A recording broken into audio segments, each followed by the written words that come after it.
ஒரு லீடர்ஷிப்பை எப்படி உருவாக்கணும் அப்படிங்கிறதுக்கு ஒரு அற்புதமான உதாரணம் நம்ம அழகுமலை மெட்ரிகுலேஷன் ஸ்கூலில் பார்த்துட்ருக்கோம். லீடர்ஸ் இப்படி தான் உருவாக்கணும். பாருங்கள், ஒவ்வொரு டிபார்ட்மெண்ட், எஜுகேஷன், ஒழுக்கம், கட்டுப்பாடு, படிப்பு, இப்படி ஒவ்வொன்றுக்கும் 4 அணிகளை உருவாக்கி அது 4 பொறுப்பான கேப்டன்ஸை போட்டு அவங்கள இந்த தருணத்தில் ஆகஸ்ட் 15 இந்த தருணத்தில் அவங்கள இந்த சபை முன்னாடி வர வச்சு அவங்களுக்கு மரியாதை செஞ்சு அவர்களிடத்தில் அந்த உணர்வுகளை தந்து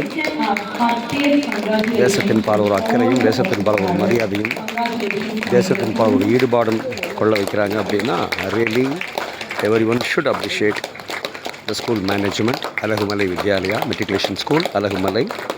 ரொம்ப அற்புதமாக அந்த லீடர்ஸ் பாருங்கள், இவ்வளோ லீடர்ஸ் அங்கே பரிசு பொருள்கள், என்ன அற்புதமான வேலை செய்கிறாங்க, எவ்வளோ அற்புதமான வேலை. ரொம்ப மகிழ்ச்சியாக இருக்குது, பார்க்குறக்கே மகிழ்ச்சியாக இருக்குது. இதுதான் தலைவர்களை உருவாக்குகின்ற விதம். இப்படித்தான் ஒரு தலைவர்களை உருவாக்கலாம்.